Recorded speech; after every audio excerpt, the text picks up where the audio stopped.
बार करतल ध्वनि के साथ स्वागत करें, अभिनंदन करें माननीय केंद्रीय गृह और सहकारिता मंत्री महोदय का। आप सबके पीछे तक जो बैठे हैं उनकी तालियों के साथ, आप सबकी तालियों की गूंज यहां तक आनी चाहिए। देवीय सचिव, हम स्वागत करें, अभिनंदन करें इस प्रदेश को यानी हरियाणा को चौमुखी विकास के लिए आगे लेकर चलने में हम सबका नेतृत्व करने वाले माननीय मुख्यमंत्री हरियाणा श्री मनोहर लाल जी का आपकी करतल ध्वनि के साथ देवीय सचिव तालियों की गूंज यहां मंच तक आनी चाहिए जोश और ऊर्जा के साथ। मंच पर विराजमान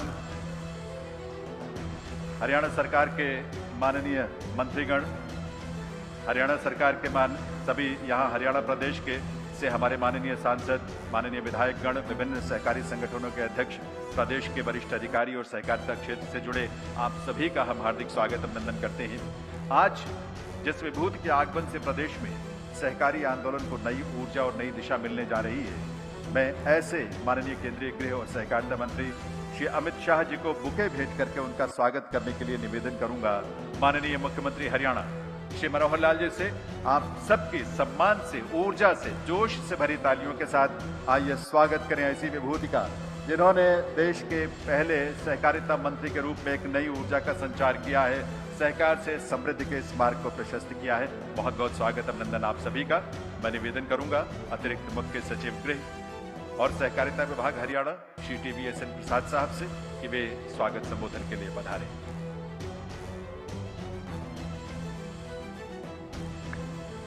परम आदरणीय श्री अमित शाह जी, माननीय केंद्रीय गृह एवं सहकारिता मंत्री माननीय श्री मनोहर लाल जी, माननीय श्री गृह मंत्री अनिल विज जी, माननीय श्री बनवारी लाल जी सहकारिता मंत्री, और साथ में यहाँ उपस्थित सारे MP साहिबान, MLA साहिबान और अधिकारीगण।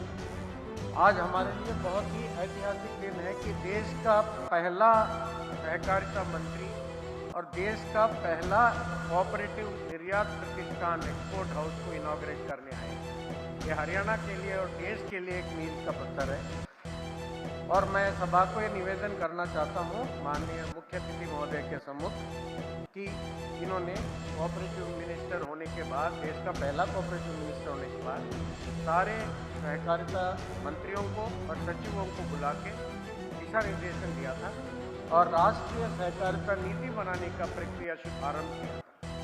श्रीमान जी, मैं ये निवेदन करना चाहता हूँ कि उसी आपके दिशा निर्देशन से आज का कार्यक्रम का हर कड़ी उसी नीति के आधार पर हमने बनाया और आपको मैं निवेदन करना चाहता हूँ हमारे मुख्यमंत्री महोदय के नेतृत्व में, मंत्री जी के नेतृत्व में आगे भी लेके जाएंगे। आज सर आपने 4 मूल मंत्र दिए थे, मैं बहुत ही संक्षिप्त में वो बता के, आपने पहले कहा था कि टैक्स को, गवर्नेंस को स्ट्रेंथन करें, टैक्स हर गांव में खुले और उसका गवर्नेंस स्ट्रेंथन हो मॉडल बाइलास के साथ, और आपने ये बताया था कि उनका वित्तीय स्थिति अच्छा हो, विविधीकरण हो इकोनॉमिक एक्टिविटीज़ में। उन सब चीज़ों को हमने आज यहाँ लेके आए। खास करके हम धन्यवाद करते हैं कि बजट में आपके नेतृत्व में हमें प्रधानमंत्री जी के मार्गदर्शन में टैक्स को, जो टैक्स में छूट मिली है उससे बड़ा राहत मिला है, चाहे वो TDS में, चाहे वो स्टार्टअप के साथ पैरिटी आप लेके आए, उससे हमें बड़ा राहत मिला है। इससे ये भी है, टैक्स में जो कैश विथड्रॉयल के लिए 2 लाख रुपए तक आपने लिमिट बढ़वाया, मान जी, इससे भी हरियाणा का किसान को काफ़ी राहत मिला है।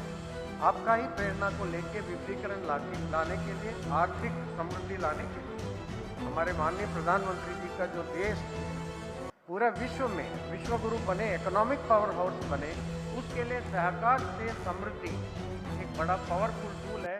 उसको, उस मंत्र को लागू करने के लिए हम तत्पर हैं। इन्हीं शब्दों के साथ आपका तहे दिल से स्वागत करते हुए, आभार व्यक्त करते हुए मैं अपने वाणी को विराम देता हूं। बहुत बहुत आभार माननीय TVSN प्रसाद साहब का। मैं निवेदन करूंगा प्रदेश के माननीय सहकारिता मंत्री डॉक्टर बनवारी लाल जी से कि वे इस अवसर पर अपने संबोधन के लिए पधारें।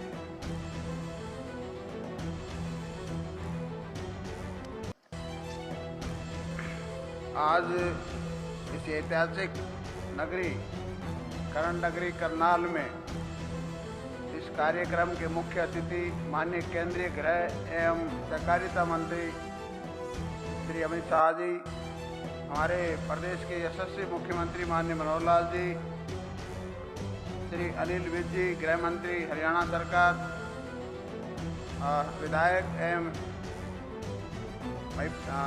अध्यक्ष एफेड श्री कैलाश भगत जी, डेयरी प्रसंघ के चेयरमैन श्री रणधीर सिंह जी, श्री हुकम सिंह भाटी जी, अध्यक्ष हरको बैंक, सम्मानित मंच और मेरे सामने उपस्थित सभी सहकार भाई और बहनों, आज बहुत ही खुशी का दिन है कि आज माननीय अमित शाह जी ने हमारे विभिन्न जो प्रोजेक्ट्स हैं उनके शुभारंभ और उनके शिलान्यास के लिए जो अपने व्यस्त समय में से समय निकाल करके दिया, इसके लिए मैं माननीय अमित शाह जी का बहुत बहुत आभार व्यक्त करता हूं। और जिस तरह से माननीय अमित शाह जी जब भी हरियाणा में आते हैं तो लोगों में एक नया जोश और नया एक विश्वास पैदा होता है और एक आत्मविश्वास और उत्साह का संचार होता है। लोग कहने लगे हरियाणा में तो कि उत्साह का दूसरा नाम अमित शाह है, क्योंकि जब भी आते हैं तो हमारे कार्यकर्ताओं में और हमारे खासकर जो सहकारिता विभाग हरियाणा के अंदर एक निर्जीव डिपार्टमेंट था, माननीय अमित शाह जी के सहकारिता मंत्री बनने के बाद एक नया जोश हमारे इस कोऑपरेटिव विभाग में आया है। और माननीय मुख्यमंत्री जी के नेतृत्व में जिस तरह से ये पिछले 8 साल से सहकारिता विभाग आगे बढ़ रहा है, उसके लिए मैं माननीय मुख्यमंत्री जी का भी बहुत बहुत आभार व्यक्त करता हूँ। और हमारी जो फेडरेशंस हैं, जैसे हमारा हैफेड का फेडरेशन है, इसके अंदर ये बहुत बड़ी सबसे बड़ी प्रोक्योरमेंट और स्टोरेज की एजेंसी है। और हमारा बासमती का जो पिछले 2 साल से एक्सपोर्ट कर रहे हैं हम, तो उससे काफ़ी 20,000 पिछले साल हमने एक्सपोर्ट किया 20,000 टन और 65,000 टन इस साल हमने एक्सपोर्ट किया है। तो काफ़ी मात्रा में हमने चावल का माल एक्सपोर्ट किया है। और आज ये जो एक्सपोर्ट हाउस का माननीय अमित शाह जी द्वारा उद्घाटन किया गया है, इस एक्सपोर्ट हाउस बनने के बाद हमारे इस एक्सपोर्ट को और भी बढ़ावा मिलेगा। इसी तरह हमारे जो 3-4 महीने पहले माननीय अमित शाह जी ने दिल्ली में सभी प्रदेश के मंत्रियों की, सहकारिता मंत्रियों की और सचिवों की बैठक बुलाई थी और उसमें दिशा निर्देश दिए थे कि भाई हर गांव में पैक्स खोली जाएं और पैक्स को मल्टी सर्विस सेंटर में कन्वर्ट किया जाए। और जो हमारी दूसरी योजनाएं हैं उनको भी इनमें लागू करके इनको घाटे का जो हमारी पैक्स घाटे में इनका ऑडिट करके इनको सबको कंप्यूटराइज किया जाए। तो हमारा कंप्यूटराइजेशन का सभी पैक्सों में काम चल रहा है। तो मैं माननीय अमित शाह जी का बहुत बहुत आभार व्यक्त करता हूं कि उन्होंने आज इस व्यस्त समय में से अपना समय निकाल कर हमें दिया और इनके मार्गदर्शन में और माननीय मुख्यमंत्री जी के कुशल नेतृत्व में हम इस कोऑपरेटिव विभाग को और आगे ऊंचाइयों पर ले जाएंगे। इन्हीं शब्दों के साथ बहुत बहुत धन्यवाद। जय हिंद, जय भारत। बहुत बहुत आभार माननीय डॉक्टर बनवारी लाल जी का। देवी सज्जनों, माननीय मुख्यमंत्री श्री मनोहर लाल जी के नेतृत्व में प्रदेश में सहकारिता क्षेत्र को सशक्त, सक्षम और पारदर्शी बनाने की दिशा में लगातार प्रयास किए जा रहे हैं। इन प्रयासों से किसानों और ग्रामीण क्षेत्रों में सहकारिता को लेकर एक नया उत्साह, एक नई ऊर्जा का संचार हमें चारों तरफ दिखाई देता है और इस उत्साह को आज और भी बल मिल रहा है। हरियाणा आज सहकारिता के मार्ग पर तेज गति से आगे बढ़ते हुए देश के राज्यों में से एक है जो अपनी पहचान बना रहा है। मैं निवेदन करूंगा माननीय मुख्यमंत्री हरियाणा श्री मनोहर लाल जी से आप सबके करतल ध्वनि के साथ कि वे इस अवसर पर अपने संबोधन से हम सबको कृतार्थ करें।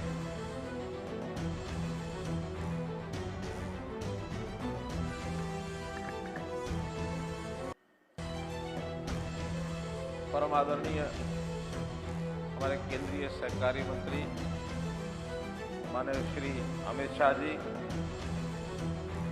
हरियाणा के गृह एवं स्वास्थ्य मंत्री श्री अनिल विज जी, हरियाणा के हमारे सहकारिता मंत्री doctor Banwari Lal ji, chief principal secretary Shri DS Desi जी, श्री TY प्रसाद जी, हैफेड के अध्यक्ष श्री कैलाश भगत जी, राज्यसभा मेंबर पार्लियामेंट श्री कृष्ण पवार जी एवं सभी उपस्थित सहकार बंधुओं, बहुत ही एक प्रसन्नता का विषय है। आज करनाल में हम अपना ऐसा एक विभाग, जिसका शायद बहुत पहले इतना ध्यान जितना जाना चाहिए था नहीं जा पाया था, कि सहकारिता विभाग को हम अपने प्रदेश में ऊंची ऊंचाइयों पर लेकर जाएं। आज मुझे महसूस होता है कि आदरणीय अमित शाह जी के नेतृत्व में जैसे देश भर में सहकारिता विभाग आगे बढ़ रहा है, ऐसे हम हरियाणा में भी अच्छे रिजल्ट निकाल करके देंगे, ऐसा मेरा विश्वास है। इसी कड़ी में जैसे आज एक सहकारिता विभाग की ओर से एक्सपोर्ट प्रमोशन को, निर्यात को बढ़ावा देने के लिए, और ये जो केंद्र यहाँ शुरू किया गया है, ये वास्तव में एक भवन पिछले वर्षों से जो ऐसे ही बेकार पड़ा था, इसका उपयोग भी हम कर रहे हैं। और फिर आसपास के जितने निर्यातक हैं, चाहे वो PSUs हैं, हमारी सरकारी सहकारी संस्थाएं हैं, इन सब के लिए ये केंद्र जो है इसका हमको उपयोग होगा। आज आदरणीय गृह मंत्री जी हमको 6 सौगातें देने वाले हैं, और इन 6 सौगातों में जैसे सहकारिता एक्सपोर्ट हाउस का उद्घाटन अभी आपने किया है, अब इसके बाद 5 और नई योजनाओं का आप उद्घाटन और शिलान्यास करेंगे। उसमें विशेष तौर पर जैसे एक सांझी डेयरी यानी कोऑपरेटिव तरीके से, और जो हमारे गरीब परिवार हैं, मुख्यमंत्री अंत्योदय परिवार योजना के अंतर्गत जो लोग पशु बांध करके और दुग्ध उत्पादन का काम करना चाहते हैं, शायद व्यक्तिगत रूप से अकेले काम करने में कठिनाई आएगी, तो हमने उसकी कल्पना, गुजरात का जो आकोदा विलेज है, आकोदा गांव, वहाँ पशु छात्रावास जैसा योजना चलाई गई है, उसी पशु छात्रावास के आधार पर यहाँ एक सांझी डेयरी की कल्पना की गई है, तो वो योजना भी आज से शुरू होगी। इसी प्रकार पानीपत की शुगर मिल, उसमें एथेनॉल का प्लांट लगाया जाए, इसका भी शिलान्यास आप करेंगे। 150 करोड़ रुपए की योजना है, और इसमें प्रतिदिन 90 किलोलीटर जो ये एथेनॉल है, ये इसका उत्पादन होगा।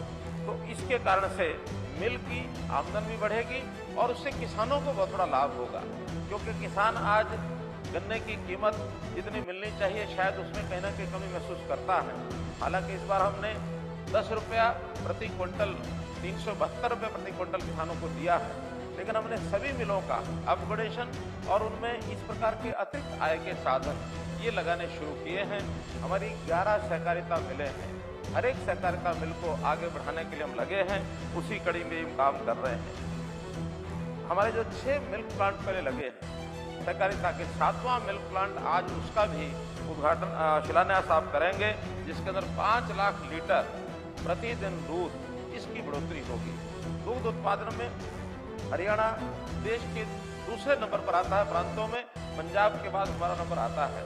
हम चाहेंगे कि हम अपने इस दुग्ध उत्पादन को इतना बढ़ाएं कि देश में प्रथम स्थान हम कैसे प्राप्त करें, इस ओर सहकारिता विभाग ये हमारा कर रहा है, काम कर रहा है, लगातार लगा है।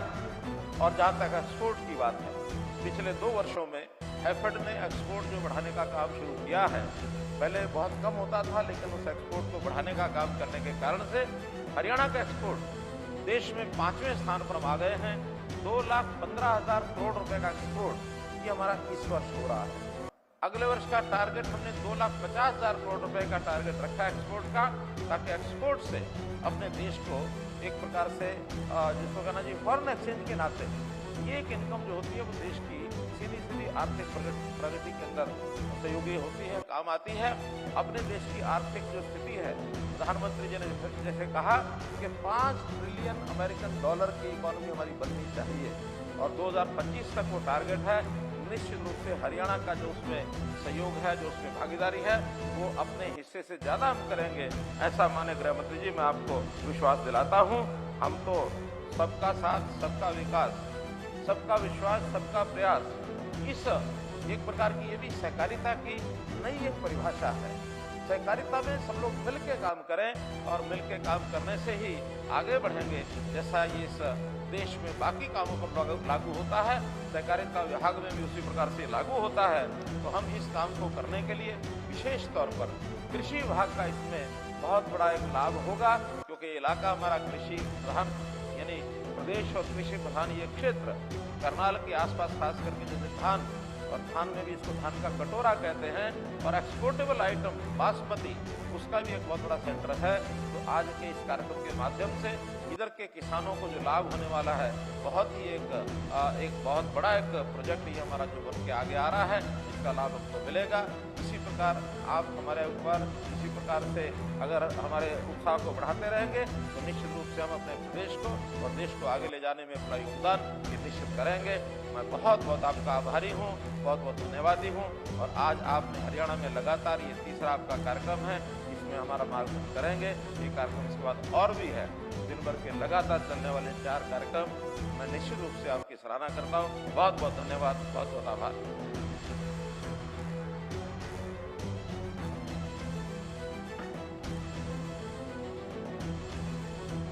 बहुत आभार माननीय मुख्यमंत्री महोदय का।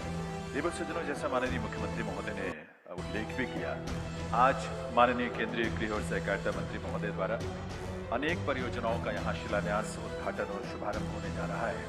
और इस क्रम में मैं सबसे पहले माननीय मुख्य अतिथि महोदय से निवेदन करूंगा कि वे पानीपत में शुगर फेड के चीनी मिल में स्थापित होने वाले एथेनॉल संयंत्र का शिलान्यास रिमोट का बटन दबाकर अपने कर कमलों से करने की कृपा निवेदन करूंगा। रिमोट का बटन दबाकर रेवाड़ी के बिदवास गांव में बीटा के सहकारी दुग्ध संयंत्र का शिलान्यास करने की कृपा करें। और साथ ही निवेदन मुख्य अतिथि महोदय से कि वे आरंभ होने जा रही आज से अनूठी सहकारी दुग्ध योजना सांझी डेयरी का शुभारंभ भी अपने कर कमलों से करने की कृपा करें।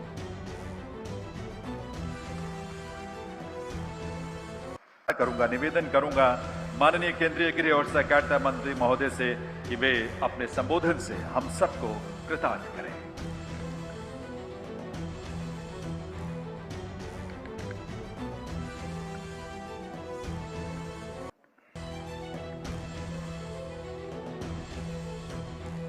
आज के एक प्रकार से सहकारिता क्षेत्र के लिए ऐतिहासिक कार्यक्रम में मेरे साथ मंच पर उपस्थित हरियाणा प्रदेश के यशस्वी गृह मंत्री श्रीमान मनोहर लाल खट्टर जी, श्री अनिल विज, सफल गृह मंत्री हरियाणा सरकार के, डॉक्टर बनवारी लाल जी, माननीय सहकारिता मंत्री हरियाणा सरकार, श्री TVSN प्रसाद, अतिरिक्त मुख्य सचिव सहकारिता और गृह विभाग, श्री A श्रीनिवासन, प्रबंध निर्देशक हैफेड, श्री कैलाश भगत जी, हैफेड के अध्यक्ष, श्री कृष्णलाल पवार जी, हमारे मंत्री महोदय हैं हरियाणा सरकार के, और आज के कार्यक्रम में आए हुए प्यारे भाइयों बहनों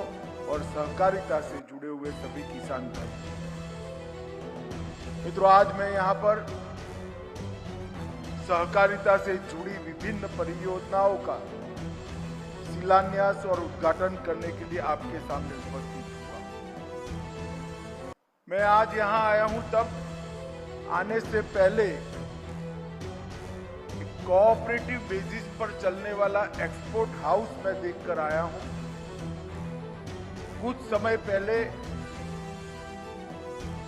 मोदी जी के नेतृत्व में देश की कैबिनेट ने एक निर्णय किया कि भारत सरकार एक कोऑपरेटिव एक्सपोर्ट हाउस बनाएगी जो सभी कृषि उत्पाद और सभी हस्तकला के कारीगरों की उत्पादों को विश्व के बाजार में भेजने का काम करेगी। उस वक्त मैंने एक अपील की थी कि राज्यों ने भी अपने ऐसे एक्सपोर्ट हाउस बनाने चाहिए और वो एक्सपोर्ट हाउस भारत सरकार के एक्सपोर्ट हाउस के मेंबर बनने चाहिए। मुझे आनंद है इस बात का कि अभी हमारे एक्सपोर्ट हाउस का रजिस्ट्रेशन 2 दिन पहले ही समाप्त हुआ है, मगर मनोहर लाल जी ने बड़े मॉल के अंदर इसके काम को चालू कर बहुत अच्छी शुरुआत की। मैं मनोहर लाल जी और हमारे सहकारिता मंत्री बनवारी लाल जी को बहुत बहुत शुभकामनाएं देना चाहता हूं। मित्रों, बहुत समय से सहकारिता के साथ जुड़े हुए लोगों की एक मांग थी कि सहकारिता मंत्रालय को एक अलग मंत्रालय बनाया जाए और उसको तवज्जो दी।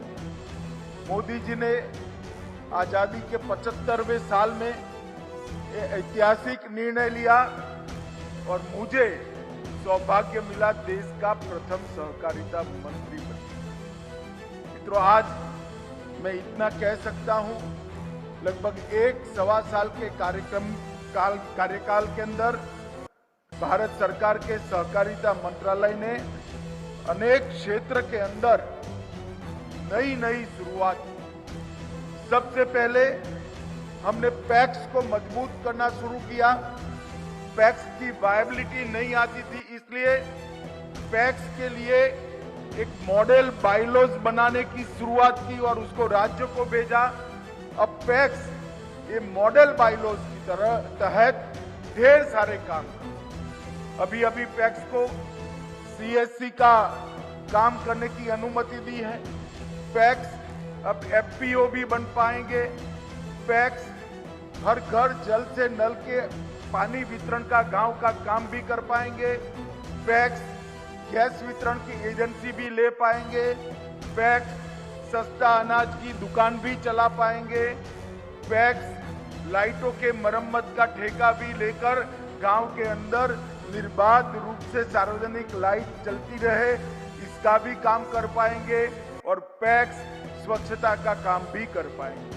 ढेर सारे 20 प्रकार के कामों को पैक्स से जोड़कर हमने पैक्स को मजबूती देने का काम किया है और इसके साथ साथ और ढेर सारी नई शुरुआतें हमने की है।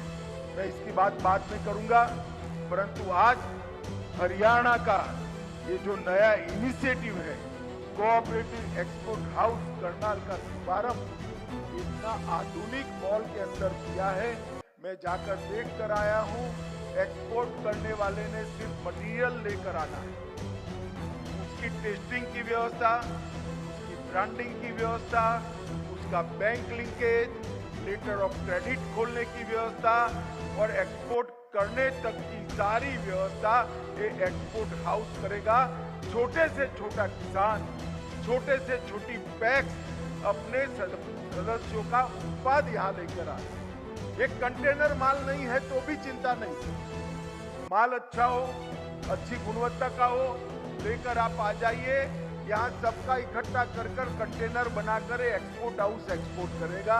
और मुझे आनंद है कि 650 करोड़ का एक्सपोर्ट सफलतापूर्वक ये संस्था कर चुकी है, हेफेर कर चुकी है। और मैं मनोहर जी को ये एक्सपोर्ट हाउस खोलने के लिए ढेर सारी शुभकामनाएं देना चाहता हूं, बधाई देना चाहता हूं। हमारे गुजरात के अंदर जिनके पास खुद की भूमि नहीं है, जिनके पास घर बहुत छोटा सा है, सामने पशु रखने की व्यवस्था नहीं है, ऐसे लोगों को पशुपालन के साथ जोड़ने के लिए हमारे यहाँ एक पशुओं की हॉस्टल बनाने का निर्णय बहुत सफल प्रयोग हुआ है।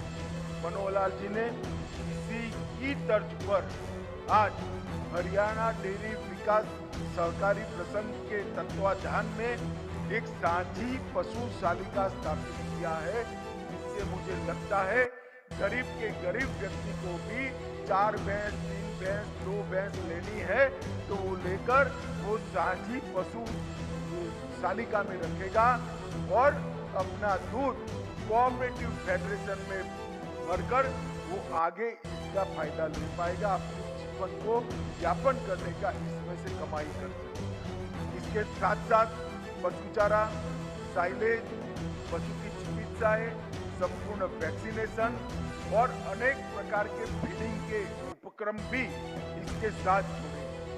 इससे गरीब व्यक्ति पशुपालन के सहकार कार्यक्रम के साथ जुड़ेगा तो सही, परंतु साथ के साथ समग्र गांव के अंदर स्वच्छता का भी वातावरण होगा और गोबर गैस बनाकर गोबर को एक नेचुरल ऊर्जा उत्पादन कर फिर बाद में एक ऑर्गेनिक खाद के रूप में भी इसका मार्केटिंग हो पाएगा। तो मल्टी डायमेंशनल एक्सपेरिमेंट आज हरियाणा ने सांझी डेयरी के माध्यम से करा है।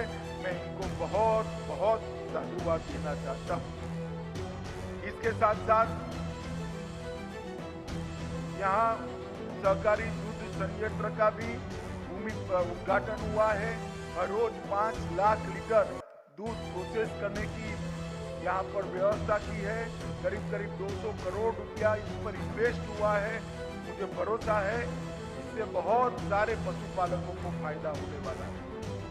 पानीपत सहकारी चीनी मिल को भी यहाँ इथेनॉल प्लांट के संयंत्र लगाया गया है, जो 150 करोड़ रुपये की लागत से लगा है और 90,000 लीटर पर डे उत्पादन क्षमता है। मित्रों, इथेनॉल से हमारे देश की पेट्रोलियम प्रोडक्ट की इंपोर्ट भी कम होती है और एक जैविक ईंधन के कारण पर्यावरण की भी सुरक्षा।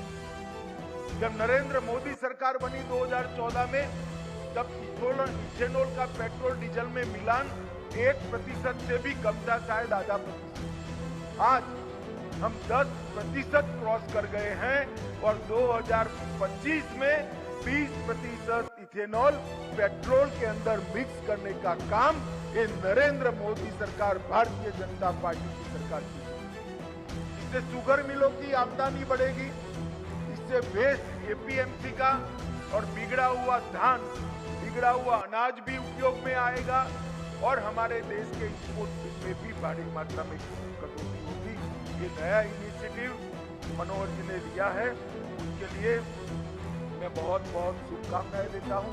और सबसे बड़ी बात, सहकारिता को फिर से रिलेवेंट बनाने, सहकारिता को ग्रामीण आर्थिक गतिविधियों की रीढ़ की हड्डी बनाने के लिए जागरूकता लाना बहुत जरूरी है। आज यहाँ पर इंटरनेट, रेडियो, सहकारिता वाणी भी शुरू की गई है। मुझे लगता है कि सभी पैक्स और सभी किसानों के लिए ये सारी योजनाएं, ये सारी सुविधाएं और ये सारी इंफॉर्मेशन टिप पर होगी। मोबाइल पर इंटरनेट वीडियो सुनकर किसान इसका फायदा ले पाएंगे। इससे भी सहकारिता का बढ़ावा होने वाला है। सहकारी समितियों के अलग अलग काम के लिए भारत सरकार के तत्वाधान में चल रहे एनसीडीसी ने आज हरियाणा को 10,000 करोड़ रुपए की राशि इश्यू की है, जो कम सूद पर किसानों की सहकारी समिति को दी। 10,000 करोड़ रुपया बहुत बड़ी बात होती है सहकारी समितियों के लिए। और भारत सरकार ने ये जो इनिशिएटिव लिया है, इसका आज फायदा हरियाणा के किसान को भी मिल रहा है। मित्रों, हरियाणा को ट्रांसफॉर्म करने के लिए हमारे मुख्यमंत्री मनोहर जी ने ये 9 सालों में काफी कुछ किया है। हरियाणा में बहुत बड़ा बदलाव आया है। हरियाणा वैसे पहले से भी देश की सुरक्षा के साथ जुड़ा था, मगर आज हम कह सकते हैं कि सेना में हर 10वां जवान हरियाणा से है। ये हरियाणा के लिए बहुत बड़ी गौरव की बात है। ये वीरों की हरियाणा का झाकड़ किसान खाद्यान्न और दूध उत्पादन में, दोनों में, खाद्यान्न उत्पादन में और दूध उत्पादन में आज हरियाणा दूसरे नंबर। छोटे से आकार के बावजूद समग्र भारत जैसे देश में दूसरे नंबर पर रहना एक बहुत बड़ी उपलब्धि। और हरियाणा का पहलवान भी समग्र भारत में पहले नंबर पर है और कई सारे मेडल भारत को जीत कर लाता है। मनोहर जी ने एक इनिशिएटिव लिया था।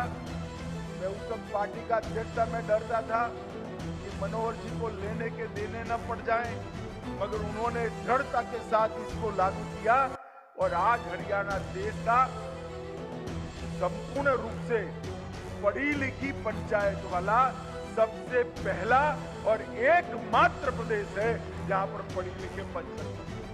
बहुत बड़ा इनिशिएटिव और इसको आगे बढ़ाने के लिए ढेर सारा विरोध झेलने के बाद भी मनोहर लाल जी इस पर बहुत दृढ़ रहे और इस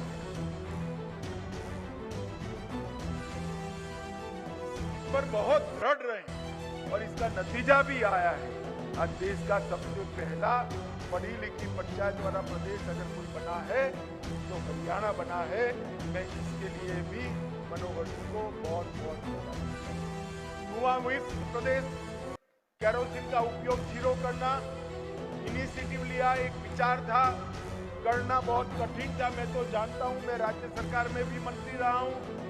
मनोहर जी ने देश का पहला धुआं मुक्त राज्य हरियाणा को बनाने का काम किया और हर घर में गैस का चूल्हा पहुंचाकर हरियाणा को 7 वर्ष में धुआं मुक्त करने का काम किया। हर घर में शौचालय पहुंचाने का काम भी सबसे पहले अगर कहीं हुआ तो हरियाणा में हुआ। सर्वाधिक ODF+ गांव अगर किसी एक राज्य में है प्रतिशत में तो हमारे हरियाणा के अंदर है। और हरियाणा की विकास दर, मैन्युफैक्चरिंग की विकास दर आज 10% विकास दर, जिन राज्यों का इंडस्ट्री का बैकग्राउंड था इसको भी हरियाणा ने पीछे छोड़ा है। देश की 6.5% की मैन्युफैक्चरिंग विकास दर के सामने हरियाणा 10% पर खड़ा है। ये बहुत बड़ी उपलब्धि। सबसे बड़ा सॉफ्टवेयर निर्यातक बनने के कगार पर हरियाणा है और स्टार्टअप में भी 4119 स्टार्टअप को रजिस्ट्रेशन कर यहाँ पर हरियाणा आगे निकल रहा है।